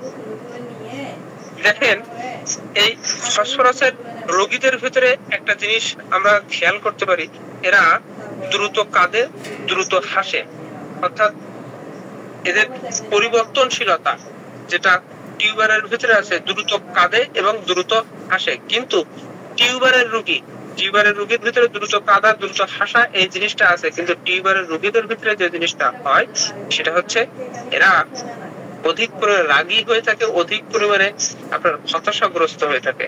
আর ক্যালকেরিয়া ফসের রোগীরা অধিক পরিমাণে মন মরা এবং চুপচাপ হয়ে থাকে। এই জিনিসগুলো কিন্তু আমরা দেখতে পারি। অর্থাৎ ফসফরাস রোগীকে যদি আমরা চিনতে চাই, তাহলে ভিন্ন আঙ্গিকে ভিন্ন ভাবে কিন্তু চিনতে পারি। অর্থাৎ ফসফরাসের রোগীদের ভিতরে আরো একটা সাধারণ লক্ষণ আমরা যদি দেখি, যে তিনটা মেডিসিন ফসফরাস কিংবা টিউবারকুলিনাম কিংবা ক্যালকেরিয়া ফস, এই তিনটা মেডিসিনকে আমরা যদি একটু সামান্য ভাবে করতে চাই, তাহলে এদের যে প্রবণতা অর্থাৎ সাধারণ যে লক্ষণ, এই প্রবণতাটা থেকে কিন্তু আমরা ফসফরাস কিংবা টিউবারকুলিনাম কিংবা ক্যালকেরিয়া ফস এই তিনটা ওষুধকেও কিন্তু একটু পার্থক্য করতে পারি। যেমন দেখুন, ফসফরাসের ভিতরে সবচেয়ে বড় যে জিনিসটা আছে সেটা হচ্ছে হঠাৎ করে মানে অতি সহজে এদের রক্তপাত হওয়া, অধিক পরিমাণে জ্বালা, অধিক পরিমাণে দুর্বল এবং দ্রুত ক্লান্তি ভাব, দ্রুত টাইমে তারা ক্লান্তি ভাব দেখায়। ক্যালকেরিয়া ফসের ভিতরে যে জিনিসটা দেখা যায় সেটা হচ্ছে এদের প্রবণতার ভিতরে সবচেয়ে বেশি যে জিনিসটা দেখা যায় সেটা হচ্ছে লেট, অর্থাৎ এদের বৃদ্ধির সমস্যা হয়, এরা সহজে বৃদ্ধি হয় না, সহজে এদের হাড়গুলো সহজে জোড়া লাগে না, কিংবা দাঁত উঠতে দেরি হয়, হাঁটতে দেরি করে। আর টিউবারকুলিনামের ভিতরে যে জিনিসটা হয় সেটা হচ্ছে এদের ঘন ঘন ঠান্ডা লাগার প্রবণতা আছে এবং এদের ভিতরে শ্বাসকষ্ট হওয়ার প্রবণতা আছে এবং এদের ভিতরে সবচেয়ে বেশি যে জিনিসটা আছে সেই জিনিসটা হচ্ছে বারে বারে বিভিন্ন প্রকার রোগে আক্রান্ত হওয়ার প্রবণতাটা আছে। এই জিনিসগুলো কিন্তু আমরা ফসফরাস কিংবা ক্যালকেরিয়া ফস কিংবা টিউবারকুলিনামের ভিতরেও কিন্তু দেখতে পারি। দেখেন, ফসফরাসের রোগীদের ভিতরে আরো একটা জিনিস আমরা খেয়াল করতে পারি, সেটা হচ্ছে এদের আপনার যে কোনো জিনিসে এদের অসহ্য ভাব আছে, অর্থাৎ এরা অসহ্য ভাব বলতে আপনার আলো কিংবা অতিরিক্ত ফুলের গন্ধ কিংবা কোনো কেউ স্পর্শ করুক কিংবা গান বাজনা এরা কিন্তু সহ্য করতে পারে না। অর্থাৎ যেহেতু ফসফরাস এর অপর নাম হচ্ছে লাইট, অর্থাৎ আলো, লাইট কিংবা মুন অফ মর্নিং, সকালের আপনার চাঁদ। ফসফরাস অর্থে এর অর্থ হচ্ছে সকালের চাঁদ। সুতরাং এরা যেহেতু চাঁদ, চাঁদের কাজ হচ্ছে আপনার আলো দেয়া, বিকিরণ করা। এই বিধায় এই আলোটা দেয়া, বিকিরণ করা, এই কারণে এরা আলো সহ্য করতে পারে না এবং এদের ভিতরে দেখবেন অতিরিক্ত গন্ধ, অতিরিক্ত পিয়ানো বাজানো কিংবা গান বাজনা সহ্য হয় না। তারপরেও কিন্তু বলেছি যে ফসফরাস মানেই বুদ্ধিবাজ। বুদ্ধিটা হচ্ছে কি, যারা অতিরিক্ত সাউন্ড দিয়ে না, সে মুখের কথায় কিংবা গানে গানে সুরে সুরে মুখের কথায় কম সাউন্ডে সে একটা জায়গায় সুন্দরভাবে বেঁচে থাকতে চায়, সুন্দরভাবে ঘোরাফেরা করতে চায়। এই সকল মাইন্ড সিমটম গুলো যদি আমরা পেয়ে থাকি সেক্ষেত্রে কিন্তু ফসফরাসকে আমরা এগিয়ে রাখি। দেখেন, আমরা ফিজিক্যাল সিমটমটার দিকে একটু খেয়াল করে আসি। যখন আমরা কেস টেকিং করতে যাই, যে কোনো কেস টেকিং এর ক্ষেত্রে আমরা কিন্তু বারবার ভুল করে থাকি। যারা নতুন মানুষ, আমার মতো আনকরা নতুন মানুষ আছে, তারা কিন্তু কেস টেকিং করার সময় কিংবা এই মেডিকা পড়ার সময় বিভিন্ন ভাবে পড়তে থাকে, যার ফলে অনেকেই বলে যে মাথায় ঢোকে না। আমি পার্সোনালি আমি যে জিনিসটা করি সেটা মেডিকা পড়ার সময় আমি কিন্তু আঙ্গিকটা চেঞ্জ করি এবং আমার যারা এখানে আমরা যারা একসাথে মত বিনিময় করি, আমার গ্রুপে অনেকেই আছেন, এখানে আমাদের সাতক্ষীরা গ্রুপের আছেন কিংবা আমার এই যে কালীগঞ্জ গ্রুপের আমাদের এখানে অনেক স্যারেরা ম্যামেরা আছেন, সাতক্ষীরা গ্রুপের অনেক স্যারেরা ম্যামেরা আছেন কিংবা অন্যান্য আমাদের যে হোমিও টিপসের যে স্যারেরা ম্যামেরা আছেন, প্রত্যেকেই আছেন। আমি মেডিকা পড়ানোর ক্ষেত্রে কিংবা মেডিকা মুখস্থ করার ক্ষেত্রে আমি ওই গদ বাঁধা নিয়মে নেই। আমি সর্বসময় কেস টেকিং এর আলোকে মেডিকাকে চেনা যায় কিভাবে, এইভাবে চেষ্টা করি। আপনি সারা বছর সে আমি যদি ফসফরাসে পড়তে যাই, আমি বলেছি যে ৩৯২০টা লক্ষণের সমাহার ফসফরাস। তো এই ৩৯২০টা লক্ষণ আমি কতক্ষণে মুখস্থ করে রাখবো আমার মাথায়, আমার ব্রেনে কতক্ষণ থাকবে, এতগুলো তো আমার মাথায় রাখা সম্ভব। বিধায় কেস টেকিং এর আলোকে সেটা আপনি যে মেডিসিন টেস্টিং এর করতে যান সেটা আপনার কেস টেকিং এর আলোকে, অর্থাৎ একটা রোগীর আপনি প্রেজেন্ট কমপ্লেইন নিলেন কিংবা তার আনুষঙ্গিক নাম নিলেন, বয়স নিলেন, ওয়েট নিলেন, ফিজিক্যাল স্ট্রাকচার নিলেন, দেন প্রেজেন্ট কমপ্লেইন নিলেন, পাস্ট হিস্ট্রি নিলেন, তার ফ্যামিলি হিস্ট্রি নিলেন, এরপরে যে তার আপনার ফিজিক্যাল জেনারেল যেটাকে আমরা যেগুলো আছে ঘুম আছে, ঘাম আছে, এগুলো নিলেন। তো তো আপনি যখন কোনো মেডিকা পড়বেন তখন সর্বপ্রথম একটু মাথায় রাখবেন যে আমরা তার রোগীটা পাস হিস্ট্রিতে কি হইতে পারে। সে আপনি নার্সিংহোম পড়তেছেন, তো নার্সিংহোম পড়ার সময় নার্সিংহোমের রোগী আপনার কাছে একটা কমপ্লেন নিয়ে আসলো যে ডাক্তার সাহেব আমার পেটে ব্যথা, আর কি সমস্যা আছে, কনস্টিপেশন আছে, আর কি সমস্যা আছে, কাশি আছে, আর কি সমস্যা আছে, আমার পাইলসের সমস্যা আছে। চারটা কমপ্লেন আপনি লিখলেন, লেখার পরে তার পাস হিস্ট্রিতে আপনি দেখলেন যে তার পূর্বে অধিক পরিমাণে রাত জাগার একটা স্বভাব ছিল। তার পাস হিস্ট্রিতে দেখলেন যে তার পূর্বে অধিক পরিমাণে অনিয়ম করার একটা টেন্ডেন্সি ছিল, কিংবা তার পূর্বে অধিক পরিমাণে সে খেয়েছে, অ্যালোপ্যাথি মেডিসিন খেয়েছে। পাস হিস্ট্রি নিলেন। ফ্যামিলি হিস্ট্রিতে দেখলেন তার বাবা কিংবা মায়ের অ্যাসিডিটির প্রবণতা ছিল, বাবার পাইলস ছিল, কিংবা অন্যান্য কিছু লক্ষণ আপনি পেলেন। তো এই পাওয়ার পরে যে আপনি যখন আদার্স অর্থাৎ আপনার ফিজিক্যাল জেনারেল যেটা আছে, ফিজিক্যাল জেনারেলটা নেয়ার পরে আপনি মাইন্ড সিমটমটা নিলেন, নেয়ার পরে যে তারপরে একটা ওষুধ চলে আসে। তো আমরা এই যে ঔষধগুলো করতেছি, এই ঔষধগুলো আমার থেকে মনে হয় যে এতগুলো পড়ার কোনো প্রয়োজন নেই। আপনি যদি রোগ টেস্টিং এর আলোকে যদি আপনি পড়তে থাকেন তাহলে কিন্তু অতীব সহজে মেডিকা মুখস্থ করা সম্ভব হয়ে থাকে, অতীব সহজে। অর্থাৎ আপনার চিন্তাকে, আপনার ধারাকে চেঞ্জ করতে হবে। আপনি চিন্তাধারাকে যদি চেঞ্জ না করেন তাহলে কিন্তু ওইভাবে মেডিকা পড়ে হবে না। রেপার্টরি অবশ্যই জানতে হবে। তবে আমি আমার পার্সোনাল দিক থেকে যেটা চিন্তা করি, আমি বারবার কিন্তু বিভিন্ন গ্রুপে রেপার্টরি শেখার জন্য চেষ্টা করেছি। তো আমি যখন এই মেডিকা জ্ঞানটা মোটামুটি একটু নিতে পেরেছি তখন কিন্তু আমি রেপার্টরি শিখতে গেছি এবং আমার খুব সহজে শেখা হয়ে গেছে। আমি চেষ্টা করছি আমি এখন একটা রুব্রিক নিতে পারি, একটু করে নিতে পারি। আমি একটা রুব্রিকের বিপরীতে ঔষধ, এখানে কোন ঔষধ আসতে পারে সেটাও আমি বের করতে পারি, শুধুমাত্র আমার এই মেডিকাটা শেখার কারণে। অর্থাৎ মেডিকাটা শিখতে হবে আপনার কেস টেকিং এর আলোকে। যদি কেস টেকিং এর আলোকে শিখতে পারেন তাহলে কিন্তু বেটার হবে। তো যাই হোক, আমরা ফসফরাস মেডিসিনের ফিজিক্যাল স্ট্রাকচার আমরা দেখেছি। ফসফরাস মেডিসিনের কাতরতা, তাদের এইচসিআর কি বলেছি আমরা, শীত কাতর, এটা আমরা দেখেছি। তাদের রোগের যে সাইট, এই সাইটটা দেখেছি। এরপরে যে ফসফরাস রোগীর যে প্রবণতা, এই প্রবণতাটাও আমরা জেনেছি। এখন ফসফরাস রোগীর যে আপনার ঘামটা কেমন, এটা আমাদের ঘাম কেমন, ঘুম কেমন, তাদের ডিজিয়ারটা কেমন, তাদের মডালিটিস কেমন, এইগুলো সম্পর্কে একটু ভালোভাবে যদি জ্ঞান নিতে পারি, পরে যে তাদের কোন স্থানগুলোতে ফসফরাস ভালো কাজ করে সেগুলো আমরা একটু আলোচনা করব। দেখেন, ফসফরাস রোগীদের ঘামের ব্যাপারটা যদি হয়, আমরা ঘামের ব্যাপারটা যদি দেখি, তাহলে এদের ঘামটা অধিক পরিমাণে আছে। বিশেষ করে এই ফসফরাস রোগীর পেটের উপরে অধিক পরিমাণে ঘাম হয় এবং ঘামে দুর্গন্ধ হয়। ঘাম হবে, সেই সাথে সাথে ঘামে এক ধরনের দুর্গন্ধ। এই দুর্গন্ধটা কিন্তু ফসফরাস রোগীদের আমরা দেখতে পারি। তাহলে প্রথম যে জিনিসটা আমরা পেয়েছি, ফসফরাস রোগীর ঘামটা আমরা দেখলাম। এরপরে ফসফরাস রোগীর যদি আমরা ঘুমটা একটু দেখি, ফসফরাস রোগীর ঘুম, এখন যদি ঘুমটা দেখি তাহলে এদের পরিপূর্ণতা নেই। ঘুমের ক্ষেত্রে, ফসফরাস রোগীর ঘুমের ক্ষেত্রে কোনো পরিপূর্ণতা আমরা দেখতে পাই না।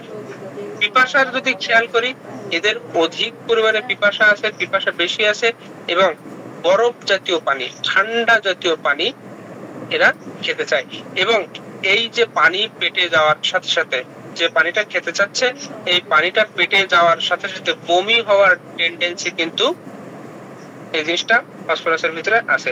কিন্তু যখন তারা গর্ভ অবস্থায় থাকে, অনেক সময় দেখা গেল যে এরা পানি সহ্য করতে পারে এবং পানি দেখলে বমি করে। স্যার কিছু বলবেন? আসসালামু আলাইকুম। সুপার স্যার, ওয়ালাইকুম আসসালাম।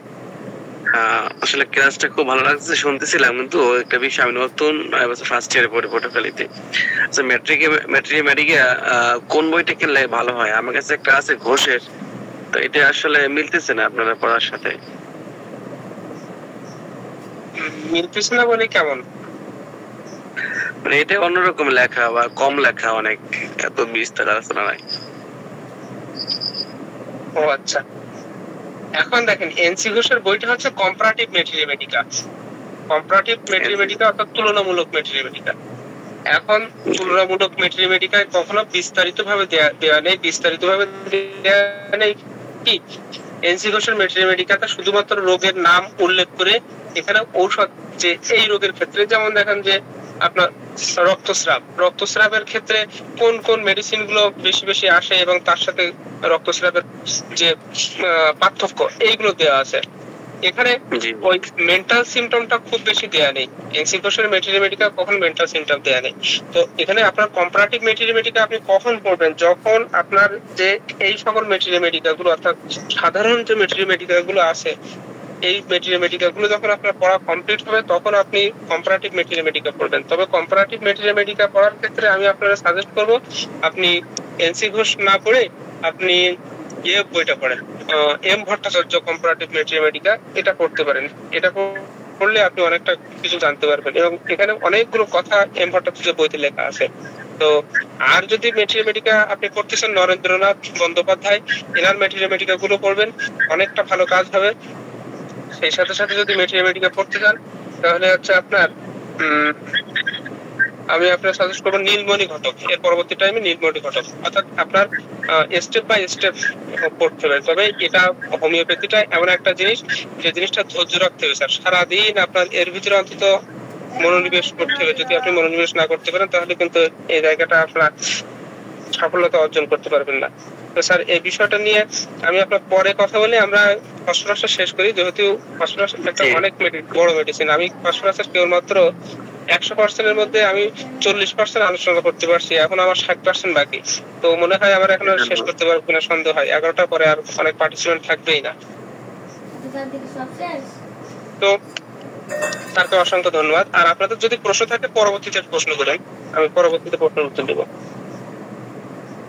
তো এখানে ফসফরাস রোগীর আমরা যদি খেয়াল করি, পিপাসার কথা বলেছি আমরা, যে পিপাসার ক্ষেত্রে এদের অধিক পরিমাণে পিপাসা থাকবে। দেখেন ফসফরাস রোগী কিন্তু শীতকাতর, ফসফরাস রোগী আমরা জানি শীতকাতর।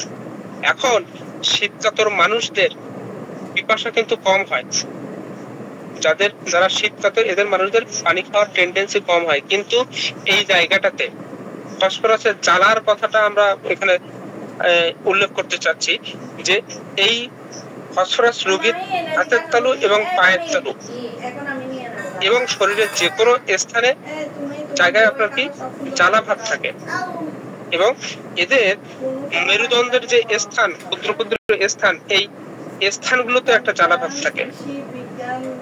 তবে এই জ্বালার সাথে যদি ওই আক্রান্ত স্থানটাতে একটু ঠান্ডা প্রয়োগ করা হয়, যদিও ফসফরাস শীতকাতর, তো শীতকাতর মানুষদের কিন্তু ঠান্ডা দিলে আরো বেশি শীত লাগে, কিন্তু ফসফরাসের ক্ষেত্রগুলোতে কি হচ্ছে যে জ্বালার যে স্থান, ওই স্থানটাতে যদি একটু বরফ দেয়, ঠিক তেমনি এই ফসফরাস রোগীদের, এদের শীতকাতর রোগী, তারপরেও কিন্তু অধিক পরিমাণে পিপাসা আছে এবং পিপাসার কারণে এরা এই ফসফরাসের রোগীরা, ফসফরাসের বাচ্চাদের কথা বলেন আর ফসফরাসের রোগীদের কথা বলেন, এরা কিন্তু অধিক পরিমাণে মিষ্টি জাতীয়, বিশেষ করে আইসক্রিম জাতীয়, অধিক পরিমাণে আপনার ঠান্ডা জাতীয় খাবার খেতে চায় এবং ফসফরাসের রোগীদের ভিতরে বমির একটা টেন্ডেন্সি আছে। যেমন দেখেন খাওয়ার সাথে সাথে বমি করতেছে, আমরা আর্সেনিক অ্যালবামকে পাই, এবং পানি খাওয়ার সাথে সাথে পেটে যাচ্ছে, পেটে যাওয়ার পরে যে বমি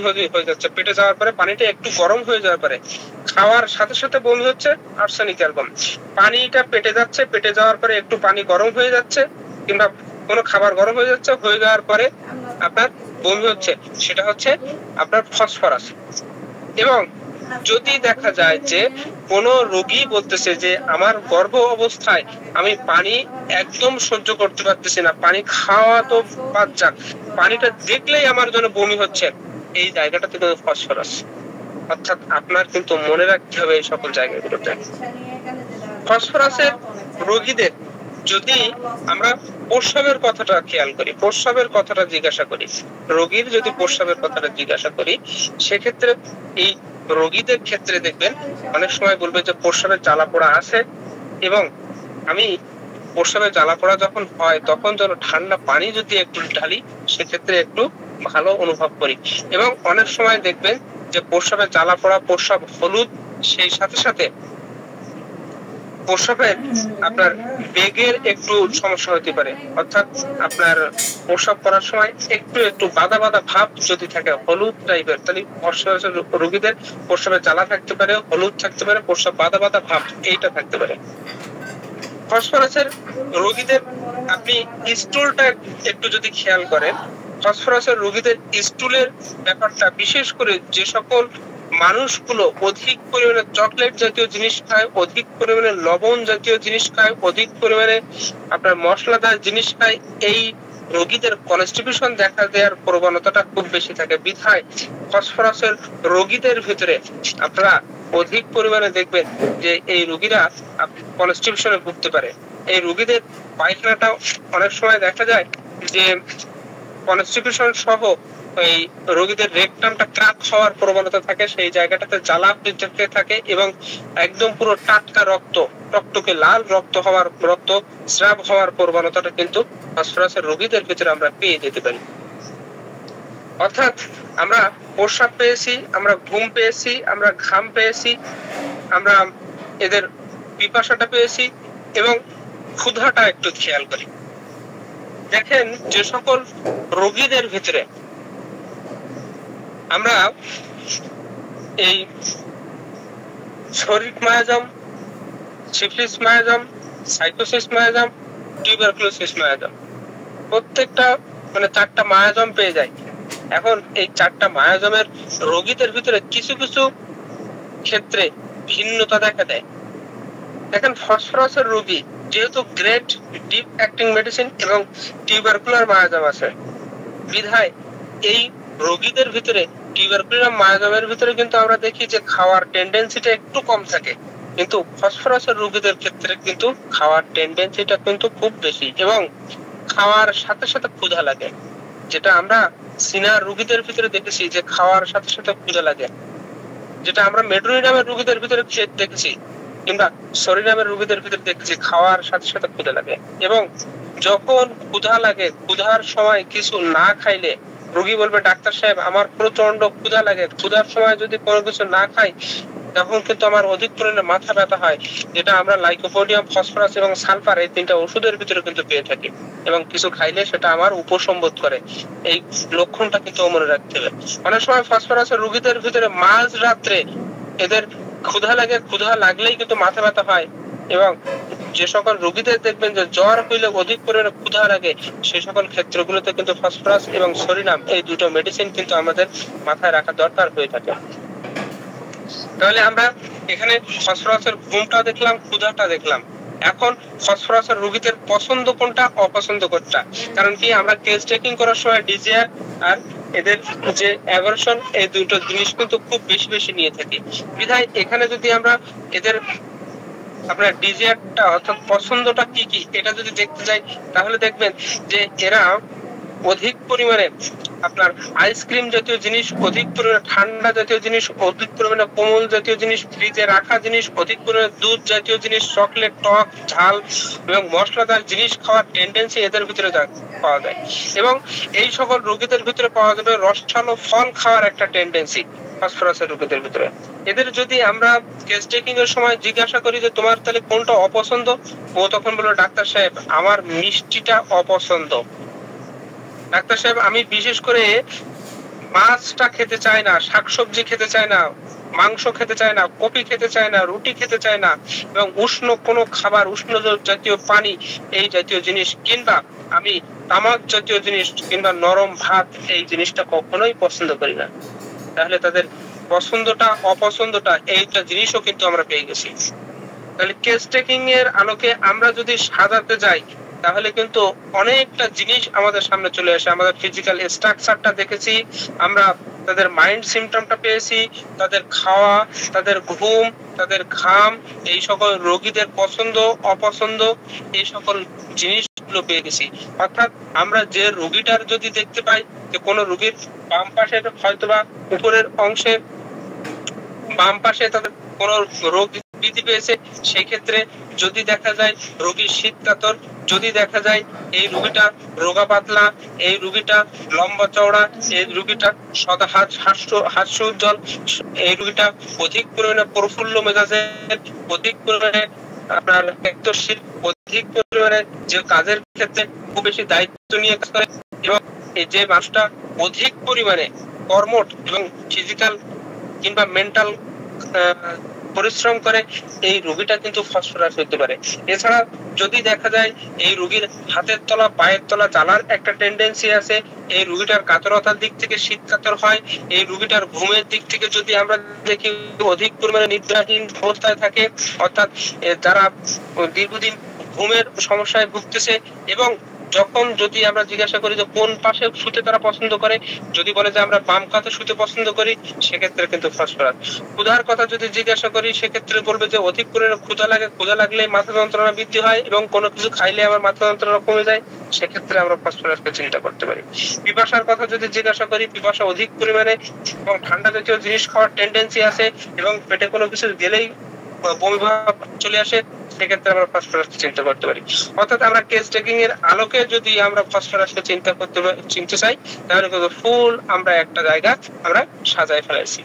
এখন আমরা যদি খেয়াল করি যে ফসফরাস ঔষধটা যখন প্রুভিং করা হইল, প্রুভিং করার সময় আমরা কোন কোন জায়গাগুলোতে অধিক কোনো ইফেক্ট করতে দেখেছি, অর্থাৎ কোন জায়গাগুলোতে ফসফরাস বেশি বেশি কাজ করেছে, তাহলে সেই জায়গাগুলো থেকে সর্বপ্রথম আমরা যে জায়গাটা দেখতে পাই সেটা হচ্ছে, আমরা যদি কোনো রোগী পাই যে তাদের এই রোগীটার অধিক পরিমাণে ব্রনকাইটিসের সমস্যায় ভুগতেছে, অধিক দিন যাবৎ নিউমোনিয়াতে ভুগতেছে, এই নিউমোনিয়ার রোগীদের ক্ষেত্রে যে রোগীটা দেখবেন যে লম্বা চওড়া টাইপের, অধিক পরিমাণে পলকুজো টাইপের, এবং এই রোগীটা বারে বারে নিউমোনিয়ার হওয়ার প্রবণতা যদি থেকে থাকে, এবং এই রোগীটার যদি বলে যে তাদের নিউমোনিয়ার ধরনটা কি, নিউমোনিয়ার ধরনটা কি, আমরা ফিজিক্যাল স্ট্রাকচার পেয়ে গেছি, আমরা তাদের ঘুম ঘাম সবকিছু পেয়ে গেছি, কিন্তু এখন রোগের ধরনটা কি।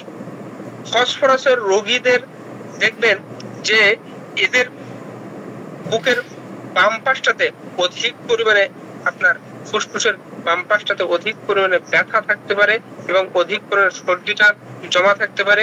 সেই সাথে সাথে যদি দেখা যায় যে তাদের জ্বরের টেন্ডেন্সি আছে, জ্বর হচ্ছে এবং বুকে ধড়ফড়ানি আছে, সেক্ষেত্রে কিন্তু আমরা ফসফরাসকে চিন্তা করতে পারি।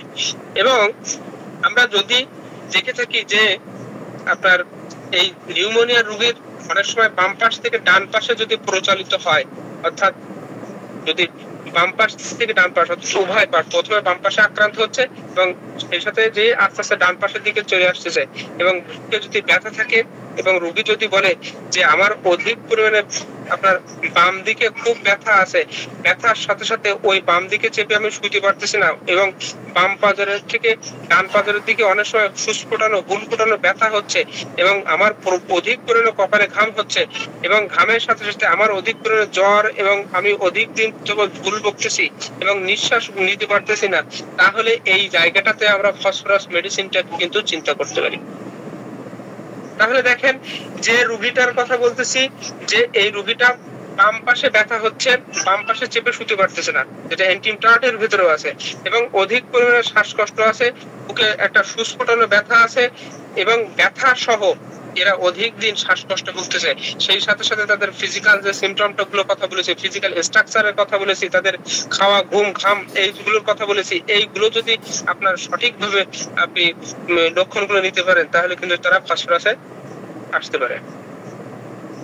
দেখেন নিউমোনিয়া রোগীর ক্ষেত্রে আমি অনেকগুলো রোগী পেয়েছি যারা শুধু ফসফরাস না, যারা আপনার হিপার সালফার, যে সকল রোগীগুলো আমরা দেখেছি সেগুলোর ক্ষেত্রে টিউবারকুলিনাম পেয়েছি, সেগুলোর ক্ষেত্রে হিপার সালফার পেয়েছি, সেগুলোর ক্ষেত্রে ক্যালকেরিয়া ফস পেয়েছি, এবং এই সকল রোগীদের ক্ষেত্রে আমি অনেক সময় অ্যান্টিমটার্ট কিংবা স্পঞ্জিয়া এই সকল ওষুধগুলো কিন্তু পেয়ে গেছি। নিউমোনিয়া রোগীর ক্ষেত্রে আপনি যদি দেখেন যে বুকের ভিতরে এক ধরনের ঘড়ঘড়ানি আছে, বুকের ভিতরে ঘড়ঘড়ানি আছে এবং বুকে এত বেশি ঘড়ঘড় করতেছে, রোগীর গলাটা ঘড়ঘড় করতেছে, বুকের ভিতরে এক ধরনের চাপ বোধ হয়ে আছে, মনে হচ্ছে যে রোগী যখন কাশি দিচ্ছে মনে হচ্ছে কতগুলো কাশ উঠবে তার ঠিক ঠিকানা নেই। রোগী কাশতে কাশতে কাশতে কাশতে এক সময় নির্জীব হয়ে যাচ্ছে, রোগীর কাশার মতো কিংবা রোগীর কাশি দেওয়ার মতো কোনো আর পরিস্থিতি নেই, রোগীর গলা ভেঙে গেছে কাশতে কাশতে।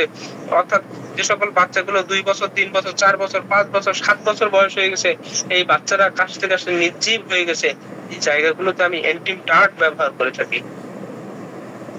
অ্যান্টিমটার্ট কিংবা যখন যদি দেখা যায় যে অধিক পরিমাণে কাশি সহ যদি করাচ্ছেরা মতো কাটছেরা মতো ব্যথা হচ্ছে, শব্দ হচ্ছে, রোগীর ভিতরে রোগীর গলার কাছে এক ধরনের পাখির ডাকলে, পাখির বাচ্চা ডাকলে যেমন আওয়াজ হয় কিংবা কবুতরের বাচ্চা ডাকলে যেমন আওয়াজ হয়, ওই ধরনের আওয়াজ চলে আসছে, সেক্ষেত্রে আমরা স্পঞ্জিয়াকে ব্যবহার করতে থাকি। যখন দেখি যে আমি একোনাইট ব্যবহার করেছি, স্পঞ্জিয়া ব্যবহার করেছি, স্পঞ্জিয়া ফুলফিল সর্দিটা তুলতে পারতেছে না, ওই জায়গাগুলোতে ব্রাউনিয়া কিংবা লক্ষণ অনুসারে আমরা হিপার সালফার ব্যবহার করে থাকি। অর্থাৎ আমরা ব্রনকাইটিস কিংবা আমরা নিউমোনিয়ার ক্ষেত্রে ফসফরাস কিংবা ক্যালকেরিয়া ফস কিংবা টিউবারকুলিনাম কিংবা হিপার সালফার কিংবা আপনার ব্রাউনিয়া, স্পঞ্জিয়া, অ্যান্টিমটার্ট কিংবা ব্রোমিয়াম এই জাতীয় মেডিসিন গুলো কিন্তু ব্যবহার করতে পারি।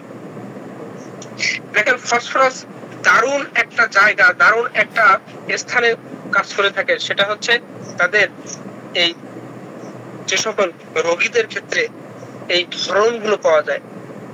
অর্থাৎ যে সকল জীর্ণশীর্ণ মানুষদের অধিক দিন আপনার ফুসফুস আক্রান্ত হয়ে আছে, অধিক দিন যাবৎ কাশি আছে, একটা শুষ্ক কাশি আছে, এই কাশির সাথে সাথে যদি দেখা যায় যে তাদের মুখে এক ধরনের ব্যথা অনুভূত হচ্ছে, দীর্ঘদিন কাশি, কাশতে কাশতে কাশতে কাশতে রোগীর রক্তকাশ পর্যন্ত চলে আসে, যে সকল রোগীদের ভিতরে আপনি যক্ষা রোগের প্রবণতা পাচ্ছেন, যে সকল রোগীদের ভিতরে দেখবেন যে দীর্ঘদিন কাশি রয়ে গেছে, কাশি আর সারতেছে না, সেই সাথে সাথে কাশির সাথে সাথে রক্ত আসতেছে, টিবির একটা প্রবণতা চলে আসছে, সেই জায়গাটাতে আমরা ফসফরাস কিংবা সেই জায়গাগুলোতে আমরা টিউবারকুলিনাম, সেই জায়গাগুলোতে আমরা ক্যালকেরিয়া ফস কিংবা সেই জায়গাগুলোতে আমরা আয়োডিয়াম এই সকল ঔষধগুলো কিন্তু ব্যবহার করতে পারি।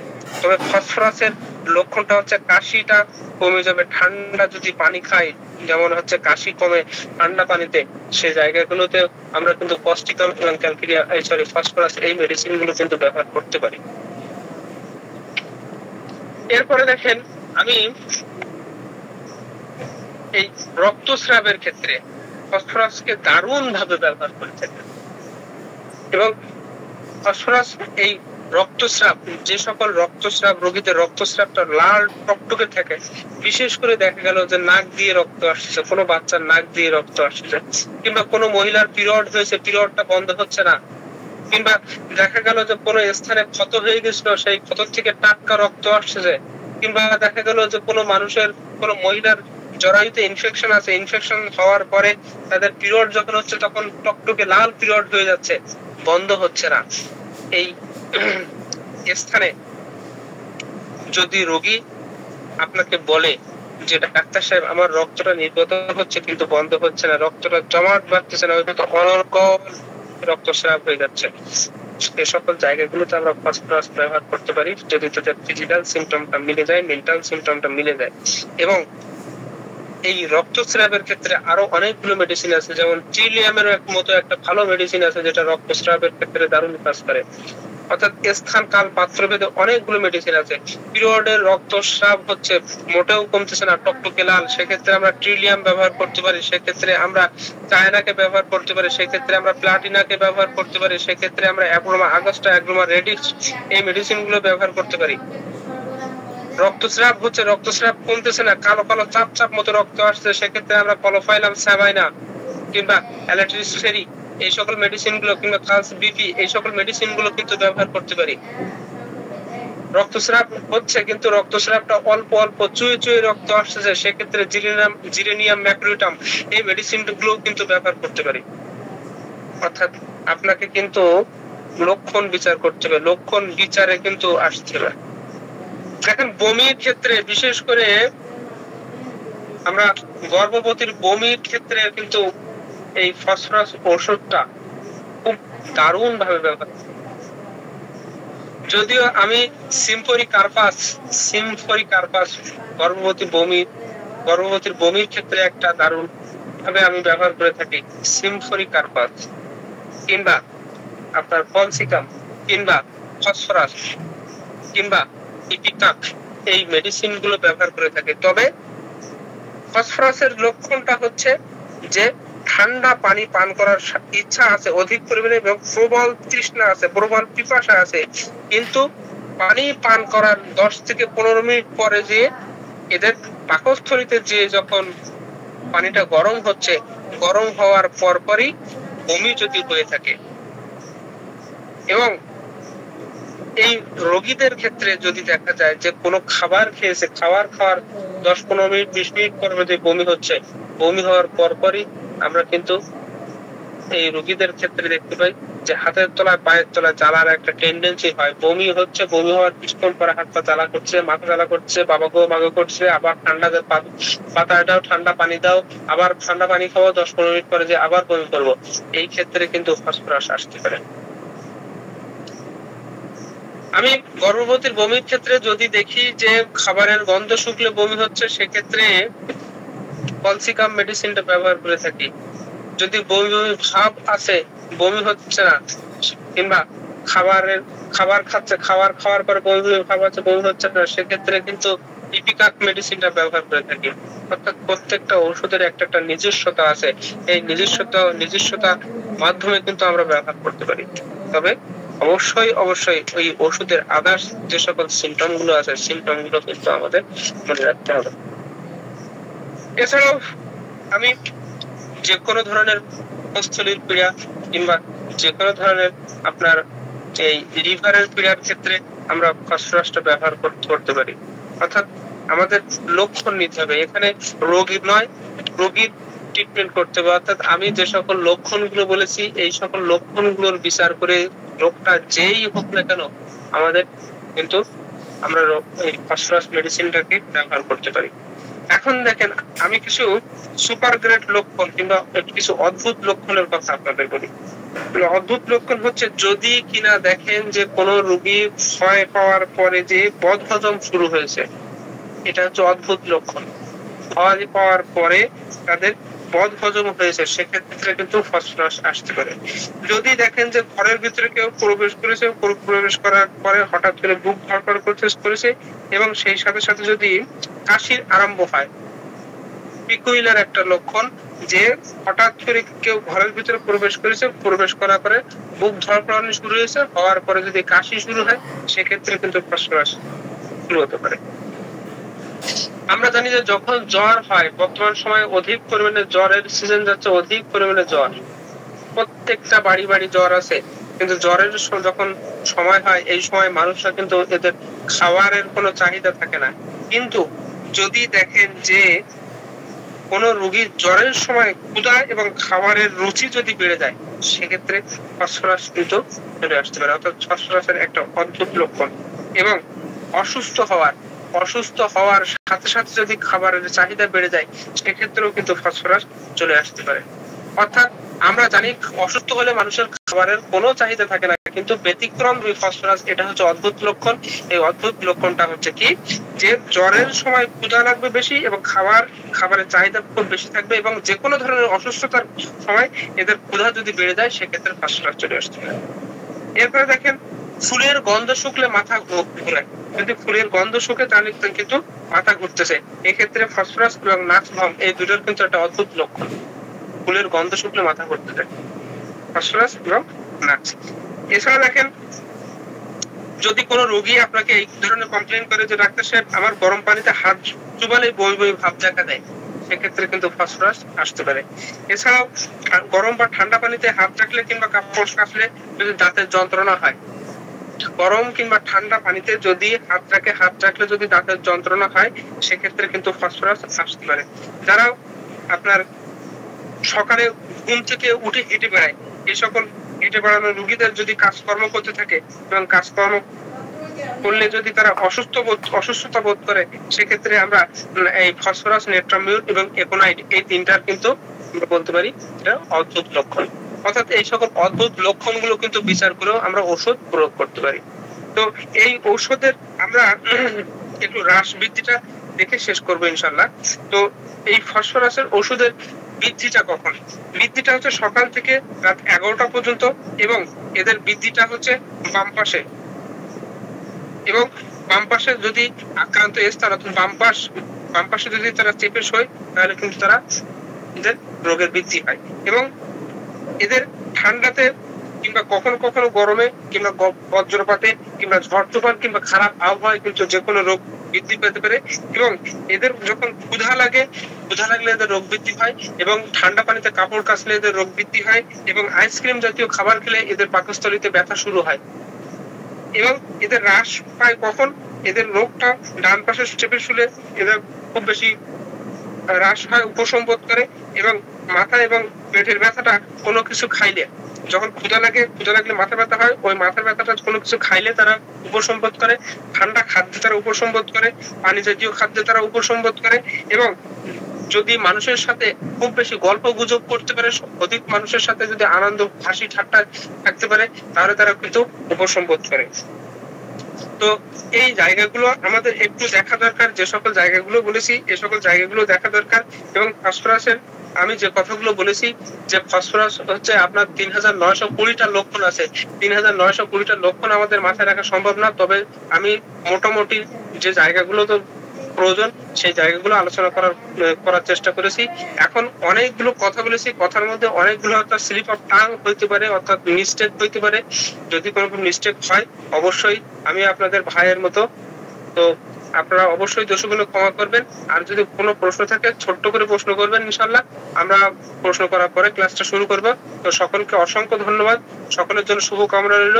আসসালামু আলাইকুম রহমতুল্লাহ। জি স্যার, প্রশ্ন করতে পারেন স্যার।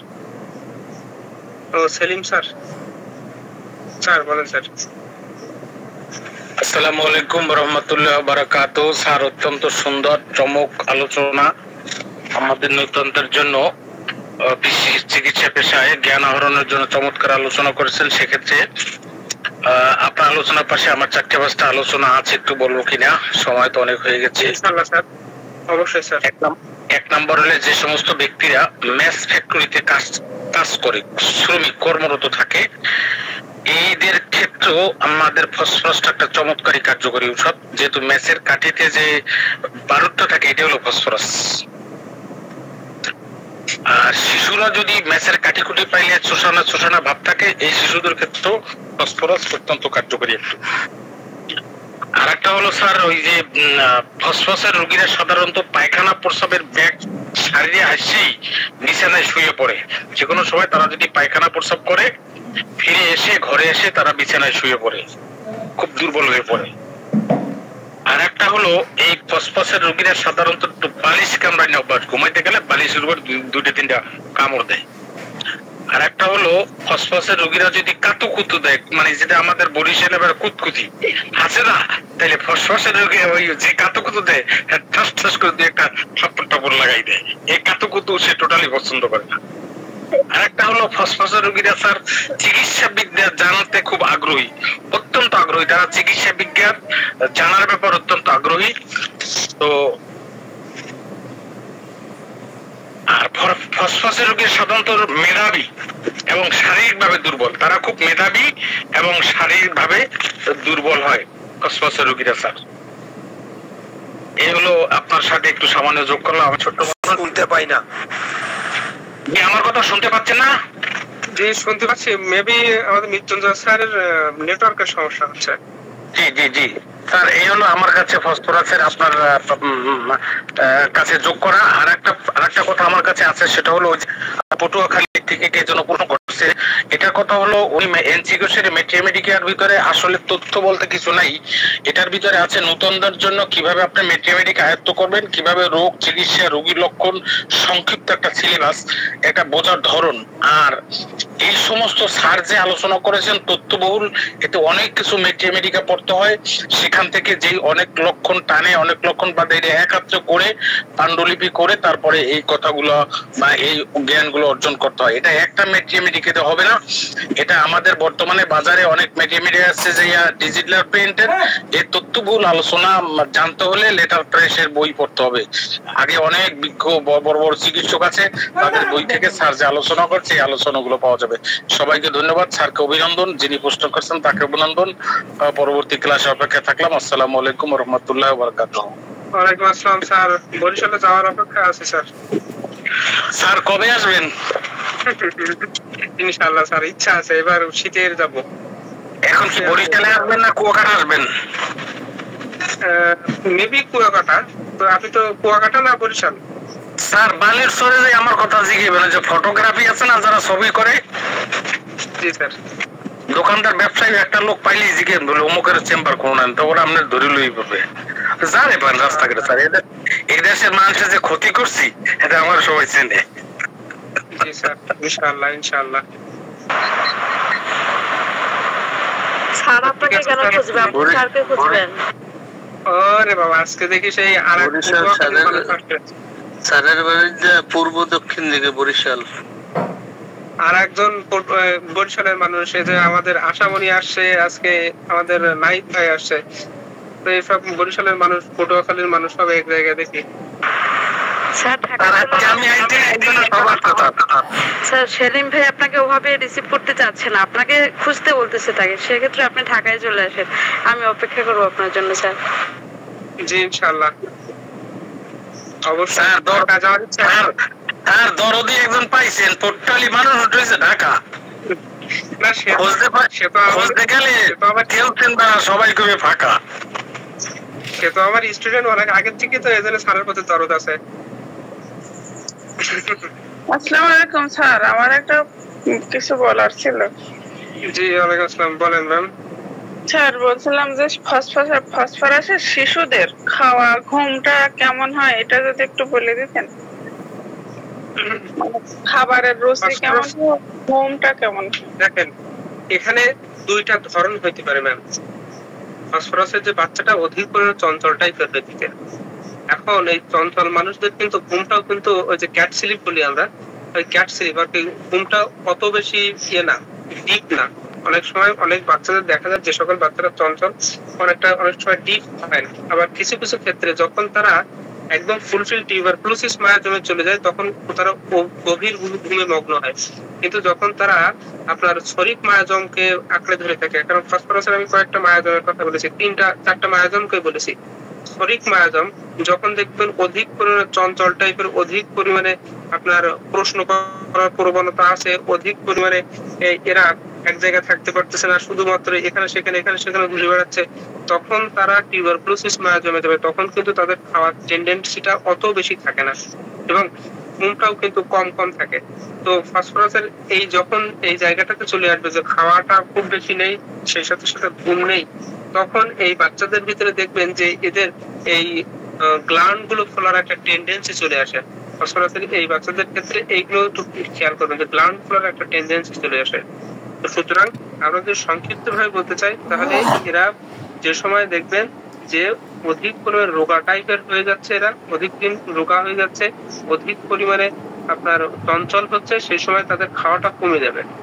আর দ্বিতীয়ত ঘুমটাও অত বেশি সাউন্ড স্লিপ হবে না, ক্যাট স্লিপের মতো ঘুমাবে কম হয়তোবা দেখা গেল রাত্রে 11টা-12টার সময় ঘুমাতে যাচ্ছে, এমন হইতে পারে। ম্যাম কি বুঝতে পারলেন?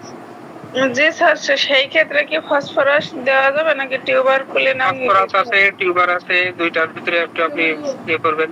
টিউবারের রোগীর ক্ষেত্রে আর ফসফরাসের রোগীর ক্ষেত্রে একটু পার্থক্য করবেন, তবে মাইন্ড সিস্টেমটা দিক থেকে। জি স্যার, বুঝতে পারছি, ধন্যবাদ আপনাকে। তো স্যার ম্যাম আমি আর থাকতে পারতেছি না, 11টা লেগে গেছে।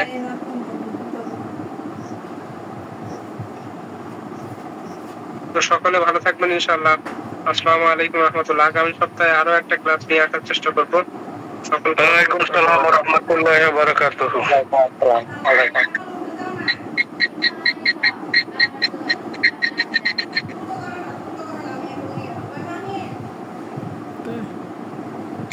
হ্যালো, আসসালামু আলাইকুম সেলিম স্যার।